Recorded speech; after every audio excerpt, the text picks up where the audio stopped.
નમસ્કાર મિત્રો, આપણે ગુરુત્વાકર્ષણ ચેપ્ટરની આજે ચર્ચા કરવાની છે અને એ ચેપ્ટર આપણું ધોરણ 11 સ્ટાન્ડર્ડ 11 ચેપ્ટર નંબર 7 ગુરુત્વાકર્ષણ.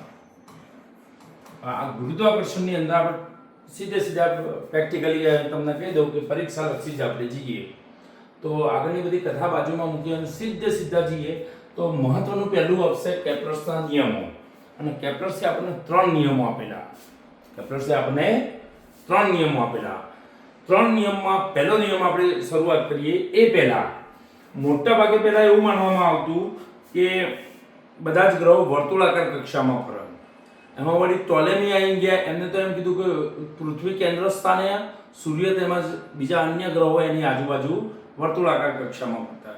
ધીરે ધીરે બધા વૈજ્ઞાનિકોના પોતાના નિવેદનો અને વિજ્ઞાનનો ખ્યાલ આવ્યો એટલે આપણને ખબર પડી કે પૃથ્વી કેન્દ્ર ઉપર નહીં પણ સૂર્ય કેન્દ્ર ઉપર, અને સૂર્ય કેન્દ્ર ઉપર અને એની આજુબાજુ જે ગ્રહ વર્તુળાકાર ફરે એ વર્તુળાકાર નહીં પણ લંબવૃત્તીય માર્ગે ફરે. કયા માર્ગે? લંબવૃત્તીય, એટલે કે એલિપ્સ ટાઈપ. તો જો હું એ માર્ગ તમને બતાવું અહીંયા આગળ. ગ્રહો બધા આ રીતે ફરી ગયા. વર્તુળ હશે તો વર્તુળનું એક જ કેન્દ્ર હોય, વર્તુળનું કેન્દ્ર એક જ હોય. જ્યારે આના બે કેન્દ્રો હશે કે એ કઈ રીતે? તો કે જુઓ, એલિપ્સની અંદર બે અક્ષ લેવામાં આવે, અહીંયા આગળ એક અક્ષ અહીંયા લેવામાં આવે, એક અક્ષ અહીંયા લેવામાં આવે. આ અક્ષને આપણે શું કહીશું? દીર્ઘ અક્ષ. અને આ માર્ગે કોઈ ફરતું હોય એટલે કે ગ્રહો બધા આ માર્ગે ફરવાના, તો આના આપણે કહી દઈશું લંબવૃત્તીય કક્ષા. આ કઈ કક્ષા થશે? લંબવૃત્તીય. આ આકૃતિ કઈ થઈ? લંબવૃત્તીય. અચ્છા, અહીં આગળ આપણે કહી દઈએ, માની લો કે બે અક્ષો અહીંયા ભેગી થઈ, ત્યાં આગળ જસ્ટ આપણે જેમ ઉગમ બિંદુ મૂકતા હોય એવી રીતે અહીંયા ઓ મૂકી દઈએ જસ્ટ. વર્તુળને એક જ કેન્દ્ર હોય, જ્યારે લંબવૃત્તીય જે આપણું આ રજૂ કર્યું હોય એના બે કેન્દ્રો હશે. એક કેન્દ્ર ઇથે તો એક કેન્દ્ર ઇથે. આ કેન્દ્ર એના આપણે પહેલું કેન્દ્ર S1 કહીએ, આ બીજું કેન્દ્ર S2 કહીએ. હવે એવું જાણવા મળ્યું કે આપણો જે સૂર્ય એ આ બે પૈકી કોઈ એક કેન્દ્ર ઉપર રહેલો. સૂર્ય આપણી જોડે એક અને આના કેન્દ્રો કેટલા? બે. તો કેપ્લર્સે પહેલા નિયમમાં એમ કીધું કે આ બે પૈકી કોઈ એક કેન્દ્ર ઉપર સૂર્ય રહેલો. ધારો કે આપણે સૂર્ય અહીંયા આગળ કહી દઈએ, ક્યાં આગળ રહેલો? S2 આગળ. માનો કે આ આપણા આવી ગયું સૂર્યકુમાર યાદવ, મૂકી દીધા. હવે કેપ્લર્સે એનો પહેલા નિયમમાં શું કીધું કે બધા જ ગ્રહો, પૃથ્વી તેમજ બીજા અન્ય ગ્રહો આ માર્ગે ફરતા હોય. આ માર્ગ એટલે કયો? લંબવૃત્તીય કક્ષામાં ફરતા હોય, જેના કોઈ પણ એક કેન્દ્ર સ્થાને સૂર્ય રહેલો. આ તો પહેલો નિયમ બની ગયો. તો કે લખાવો, તો કે કેપ્લર્સનો પ્રથમ નિયમ. અચ્છા, એમાં કહો કક્ષાનો ઉલ્લેખ થાય એટલે આને બીજું શું કહેવાય? કક્ષાનો નિયમ. કયો નિયમ? કક્ષાનો નિયમ. ધ્યાન આપજો, આપણે આનું કથન લખીએ તો પૃથ્વી તેમજ બીજા ગ્રહો એટલે આપણે ડાયરેક્ટ કહી દઈએ બધા જ ગ્રહો એવી લંબવૃત્તીય કક્ષામાં ભ્રમણ કરે છે કે જેના કોઈ એક કેન્દ્ર પર સૂર્ય રહેલો હોય.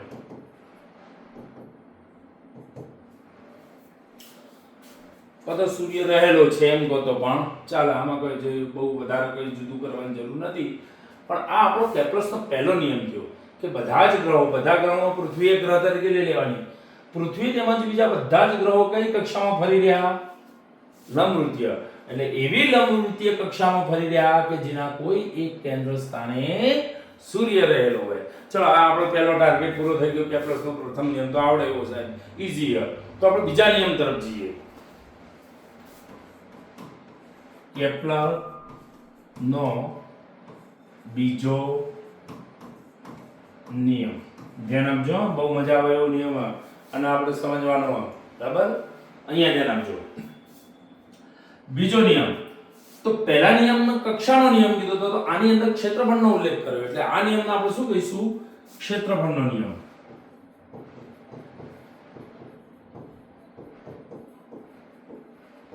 અને આમાં ક્ષેત્રફળ માટે આપણે જો વાત કરવી હોય તો ધારો કે પહેલા આપણો ગ્રહ અહીંયા, ગ્રહનું દળ કહી દઈએ m, અને m કેવું અચળ રહેવાનું. ગ્રહ અહીંયા છે તો m દળ, ગ્રહ અહીંયા જશે તો દળ m, અહીંયા દળ કોઈ ફેરફાર કરવાનો નથી.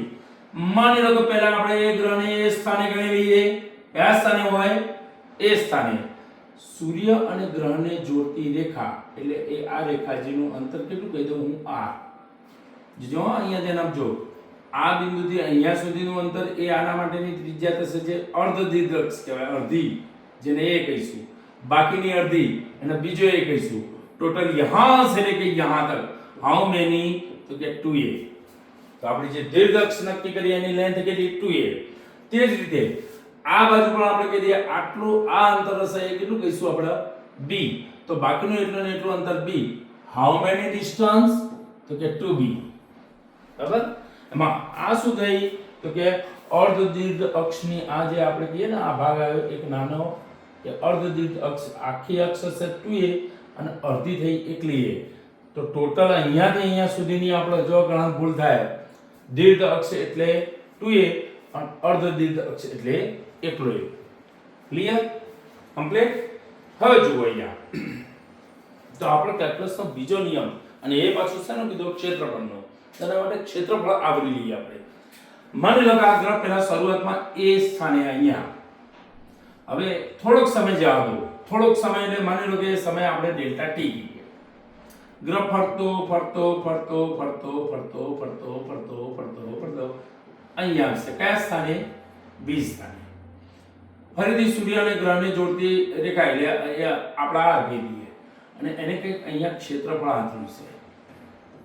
કયું ફળ? ક્ષેત્રફળ.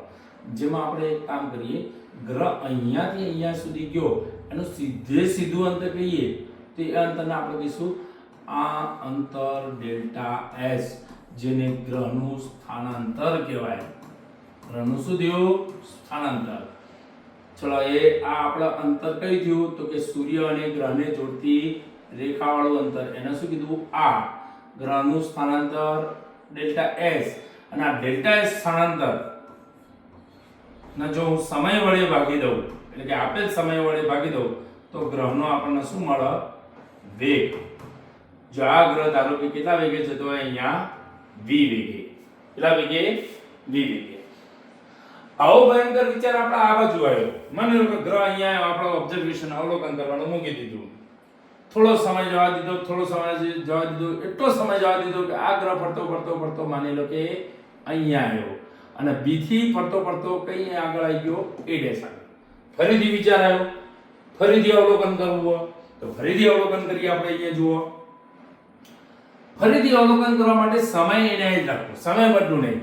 સમય કેટલો રાખો? Delta T. સમાન જ સમય રાખીએ આપણે. તો એટલા સમય પછી આપણે અહીંયા ફરીથી અવલોકન કરીએ, એટલે કે a ડેશ આગળથી કેટલો સમય જવા દઉં? Delta T. ગ્રહ a ડેશ થી ફરતો ફરતો ફરતો ફરતો કઈ અહીંયા આવી ગયો છે, અને b ડેશ આગળ આવી જશે કેટલા સમયમાં? ડેલ્ટા ટી સમયમાં. આ ડેલ્ટા ટી સરખા રાખીએ આપણે. આ ગ્રહ અહીંયા આવી ગયો, ફરીથી સૂર્ય અને ગ્રહને જોડતી રેખા એ અહીં આગળ જોઈન કરો. અહીં આગળ પણ કઈ ક્ષેત્રફળ અંતરાશે, અને આ ક્ષેત્રફળ પણ કેટલું હશે? Delta a. અને આ ક્ષેત્રફળ પણ કેટલું હશે? Delta a. અને બંને ક્ષેત્રફળ કેવા હશે? આ બંને સમાન. સમાન સમયમાં તમે આ ક્ષેત્રફળો લેશો તો ક્ષેત્રફળો કેવા મળશે? સમાન. તો આના ઉપર બીજો આપણો સરસ મજાનો નિયમ હાથમાં આવી ગયો કે ભાઈ સૂર્ય અને ગ્રહને જોડતી રેખાએ એક સમાન સમયમાં, સમય કેવો રાખ્યો? સરખો, એટલે કે સરખા સમયમાં આંતરેલું ક્ષેત્રફળ, આટલા ભાગનું ક્ષેત્રફળ ગણો 1 અને આટલા ભાગનું ક્ષેત્રફળ ગણો 1, બંને ક્ષેત્રફળ આપણને કેવા મળશે? સમાન મૂલ્યના. એટલે કે સમાન સમયમાં આંતરેલ ક્ષેત્રફળ કેવું થશે? સમાન. તો કથન મળી ગયું આપણને અને કથન લખીએ આપણે. જુઓ અહીંયા ધ્યાન આપજો. સ્ટાર્ટિંગ કરીએ. સૂર્ય અને ગ્રહનો જોડવાના એટલે પહેલું હશે સૂર્ય અને ગ્રહને જોડતી રેખાએ સમાન સમયમાં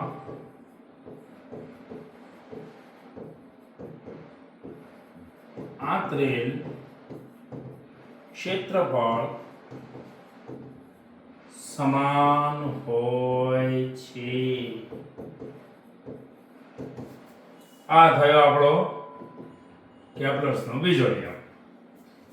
સૂર્ય અને ગ્રહને જોડતી રેખાએ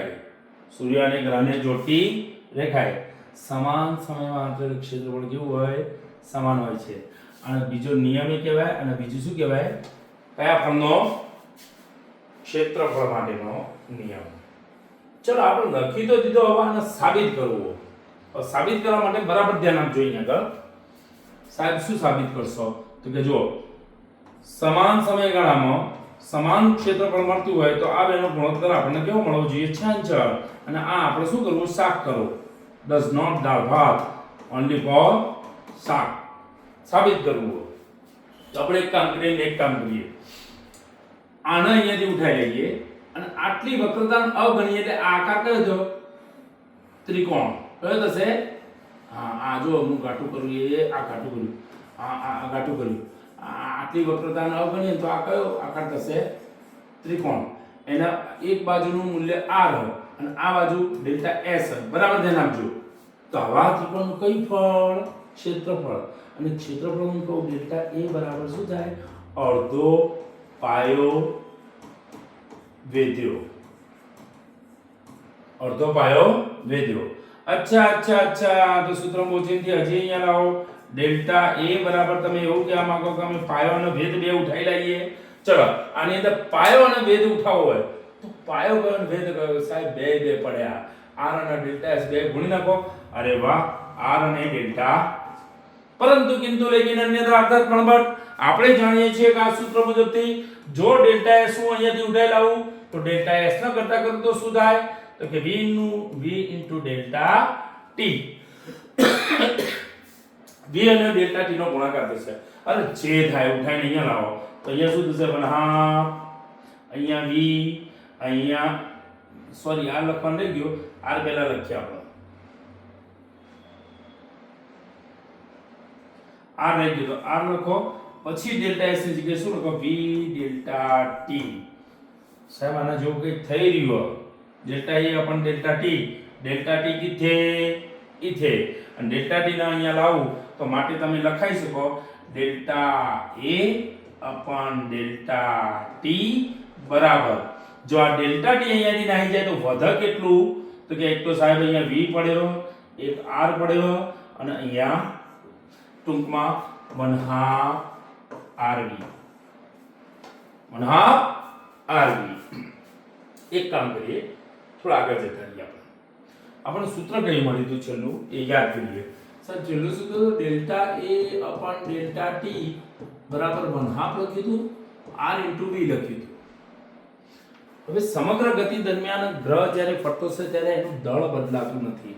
આપણે આના બરાબર અચળ લાવવાનું યાદ રાખવાનું હો. Delta a upon delta t બરાબર અચળ. તો આ બાજુ એવી અચળ વસ્તુને ગુણવાનો પ્રયત્ન કરીએ એટલે કે દળ વડે ઉપર નીચે ગુણતા સમીકરણ કોઈ ફરક નહીં પડે. તમને બેનો અમે કેમ જોયેલા? વેગ v ગુણ્યા દળ m into v એટલે આપણને મળે રેખીય વેગમાન p. p નું સૂત્ર તો p mv. અર્થાત આ સૂત્રનો આપણે થોડોક ફેરફાર કરીએ. માટે અહીંયા હું લખી શકું delta a upon delta t. બોલજો માટે શું થાય? તો કે અહીંયા આગળ બોલવાનું થાય 1/2 m ને m રાખો. r અહીંયા પડે તો r m ને m રાખો. p કે છે હું અહીંયા થઈ ગયો p મૂકી દો. m ક્યાં ગયો કે બગડા જોડે જતો રહ્યો. આવું થાય કે ના થાય? અને હવે આ જે ચેપ્ટરમાં આપણે આગળ જઈશું ત્યારે કોણીય વેગમાનની ને બધી કથા આવશે. આ ચેપ્ટરમાં નહીં પણ આના અગાઉના ચેપ્ટર ચાક ગતિવાળા ચેપ્ટરમાં આવી જશે. ચાક ગતિવાળા ચેપ્ટરની અંદર આપણે r અને p નો ગુણાકાર મેળવીશું l. તો કોણ? તો કે અંતર. તો કોણ? કે રેખીય વેગમાન. કયું વેગમાન? રેખીય વેગમાન. તો કોણ? તો કે કોણીય વેગમાન. અર્થાત આ બેનો ગુણાકાર એની જગ્યાએ આપણે કોણીય વેગમાન l લખી શકીએ. માટે આપણું સૂત્ર થશે ડેલ્ટા a અપન ડેલ્ટા બરાબર 2 બની ગયો l, નીચે થશે 2m. ચેક કરીએ હવે આપણે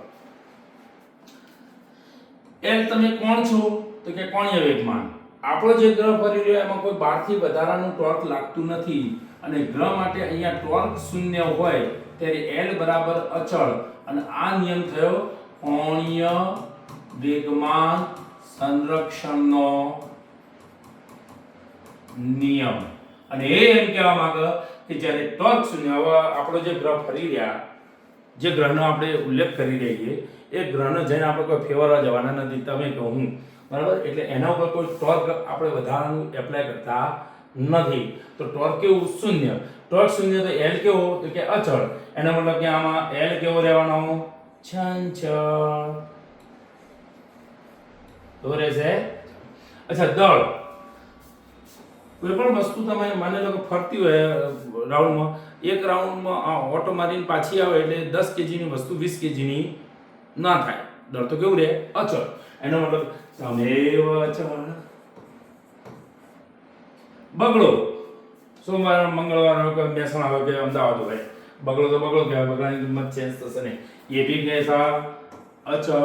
અને આ બધાય અચળ હોવાથી માટે હું કહી શકું ડેલ્ટા a અપન ડેલ્ટા t તમે કેવા?